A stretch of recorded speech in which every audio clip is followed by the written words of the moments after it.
Hello! Have you ever thought about how different cultures do business? Well, today we're going to look at some interesting customs in the US and Japan. We'll follow a story about a Japanese businessman visiting New York to see these differences in action. So let's meet our two main people.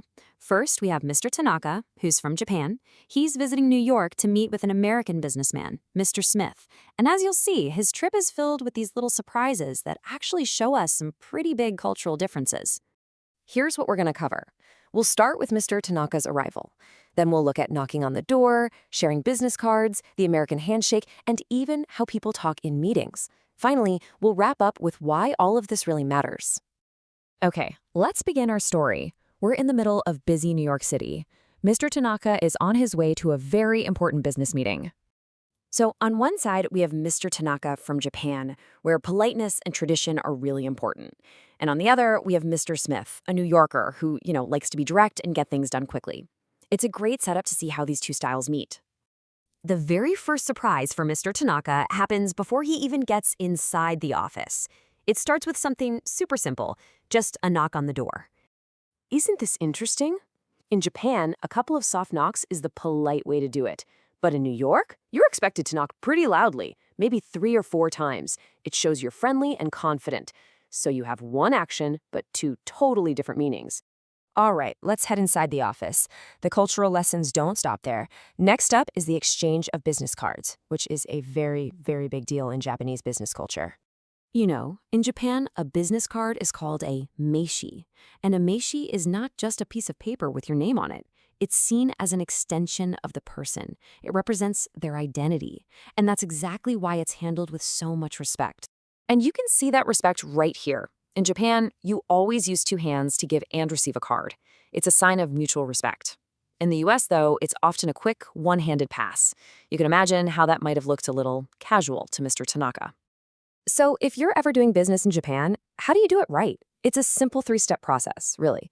First, offer your card using both of your hands. Second, receive their card with both of your hands. And third, and this is important, take a moment to actually read it. It shows you value the person you're meeting.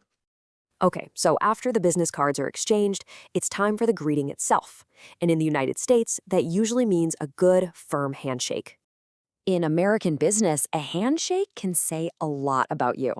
People expect a firm grip, and it's really important to look the other person in the eye. A natural, friendly smile helps too.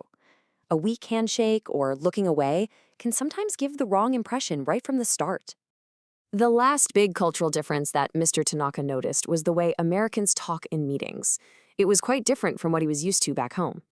In the American business world, people really value being direct. They tend to say their main point right at the beginning of the conversation. If you start with a long background story, you might lose their attention. They kind of want to hear the conclusion right away.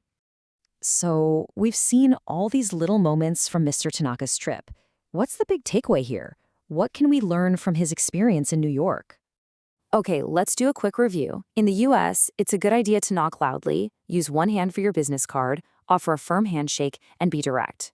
But in Japan, it's better to knock gently, use 2 hands for business cards, and maybe not be quite so direct in your conversation.